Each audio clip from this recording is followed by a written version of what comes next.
ಈಗಿರೋ ಪ್ರೇಕ್ಷಕರನ್ನ ದಟ್ಟರು ಅಂದ್ಕೊಂಡ್ರೆ ಅದು ದೊಡ್ಡ ತಪ್ಪು. ಯಾಕಂದರೆ ಒಂದು ಕ್ಲಿಕ್ನಲ್ಲಿ ಇಡೀ ಪ್ರಪಂಚದ ಸಿನಿಮಾ ಇವತ್ತು ಮೊಬೈಲ್ನಲ್ಲೇ ಸಿಗ್ತಿವೆ. ಹೀಗಿರುವಾಗ ಬೇರೆ ಭಾಷೆಯ ಸೂಪರ್ ಹಿಟ್ ಸಿನಿಮಾವನ್ನು ತಂದು ಇಲ್ಲಿ ರೀಮೇಕ್ ಮಾಡಿಬಿಟ್ರೆ ಜನ ನೋಡ್ತಾರೆ ಅನ್ನೋ ಕಾಲ ಕಂಪ್ಲೀಟಾಗಿ ಹೊರಟು ಹೋಗಿದೆ. ಇವತ್ತು ಕನ್ನಡಿಗರು ಕೇಳ್ತಾ ಇರೋದು ಒಂದೇ, ಸ್ಕ್ರೀನ್ ಮೇಲೆ ಸ್ಟಾರ್ ಯಾರೇ ಇರಲಿ, ಕತೆ ಹೊಸದಾಗಿರಬೇಕು, ಅದರಲ್ಲಿ ನಮ್ಮ ಮಣ್ಣಿನ ಘಮ ಇರಬೇಕು. ಒಂದು ಕಾಲ ಇತ್ತು, ಬೇರೆ ಭಾಷೆಯಲ್ಲಿ ಬ್ಲಾಕ್ ಬಾಸ್ಟರ್ ಆದ ಸಿನಿಮಾಗಳನ್ನು ಕನ್ನಡಕ್ಕೆ ತಂದು ರೀಮೇಕ್ ಮಾಡಿದರೆ ಇಲ್ಲಿಯೂ ಸೂಪರ್ ಹಿಟ್ ಆಗ್ತಿತ್ತು. ನಮ್ಮ ದೊಡ್ಡ ದೊಡ್ಡ ಸ್ಟಾರ್ ನಟರು ಕೂಡ ರೀಮೇಕ್ ಸಿನಿಮಾಗಳನ್ನು ಮಾಡಿ ಗೆದ್ದಿದ್ದಾರೆ, ಇಂಡಸ್ಟ್ರಿಯನ್ನು ಉಳಿಸಿದ್ದಾರೆ. ಅದನ್ನು ಒಪ್ಕೋಬೇಕು. ಆದರೆ ಅತ್ತಿತ್ತ ತಿರುಗುವಷ್ಟರಲ್ಲಿ ಕಾಲ ಬದಲಾಗಿದೆ. ಇವತ್ತು OTT ಮತ್ತು ಸೋಷಿಯಲ್ ಮೀಡಿಯಾ ಬಂದ ಮೇಲೆ ಪ್ರೇಕ್ಷಕರು ಪರಭಾಷೆಯ ಒರಿಜಿನಲ್ ಸಿನಿಮಾಗಳನ್ನು ಸಬ್ಟೈಟಲ್ ಹಾಕ್ಕೊಂಡು ಆಲ್ರೆಡಿ ನೋಡಿ ಮುಗಿಸಿರ್ತಾರೆ. ಅಷ್ಟೇ ಯಾಕೆ, ಈಗಿನ ಪ್ರೇಕ್ಷಕರು ಕೇವಲ ಸಿನಿಮಾ ನೋಡಲ್ಲ, ಅದರ ಮೇಕಿಂಗ್ ಟೆಕ್ನಿಕ್ ಏನಪ್ಪ ಅಂತ ಅನಲೈಸ್ ಮಾಡೋ ಮಟ್ಟಿಗೆ ಅಪ್ಡೇಟ್ ಆಗಿದ್ದಾರೆ.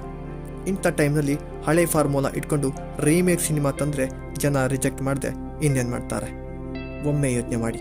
ಇಡೀ ಇಂಡಿಯಾವೇ ನಮ್ಮ ಚಂದನವನದ ಕಡೆ ತಿರುಗಿ ನೋಡುವಂತೆ ಮಾಡಿದ KGF ಇರ್ಬೋದು, ದೈವಿಕ ಕಲ್ಪನೆಯ ಕಾಂತಾರ ಇರ್ಬೋದು, ಸಪ್ತಸಾಗರದಾಚೆಯಲ್ಲೋ ಶೆಟ್ಟಿ ಗ್ಯಾಂಗ್ನ ಸಿನಿಮಾಗಳು ಅಥವಾ ಹೊಸಬರ ಎಕ್ಸ್ಪೆರಿಮೆಂಟಲ್ ಪ್ರಯತ್ನಗಳು, ಇವೆಲ್ಲ ಹಿಟ್ಟಾಗಿದ್ದು ಹೇಗೆ?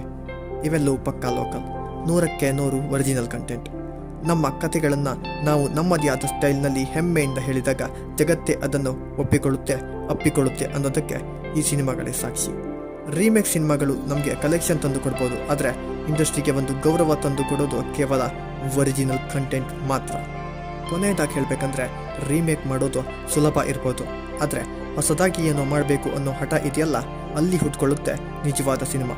ಈಗಿನ ಪ್ರೇಕ್ಷಕರು ರೀಮೇಕ್ ಸಿನಿಮಾಗಳನ್ನು ರಿಜೆಕ್ಟ್ ಮಾಡ್ತಿರೋದು ಇಂಡಸ್ಟ್ರಿಯ ಬೆಳವಣಿಗೆಗೆ ತುಂಬ ಒಳ್ಳೆಯ ಸೈನ್.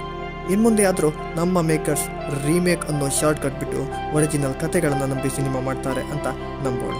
ನಿಮ್ಗೇನನ್ಸುತ್ತೆ? ನಮ್ಮ ಕನ್ನಡದಲ್ಲಿ ಇನ್ಮುಂದೆ ಕಂಪ್ಲೀಟಾಗಿ ರೀಮೇಕ್ ಸಂಸ್ಕೃತಿ ನಿಲ್ಲಬೇಕಾ ಅಥವಾ ರೀಮೇಕ್ ಸಿನಿಮಾಗಳೇ ಬೇಕಾ?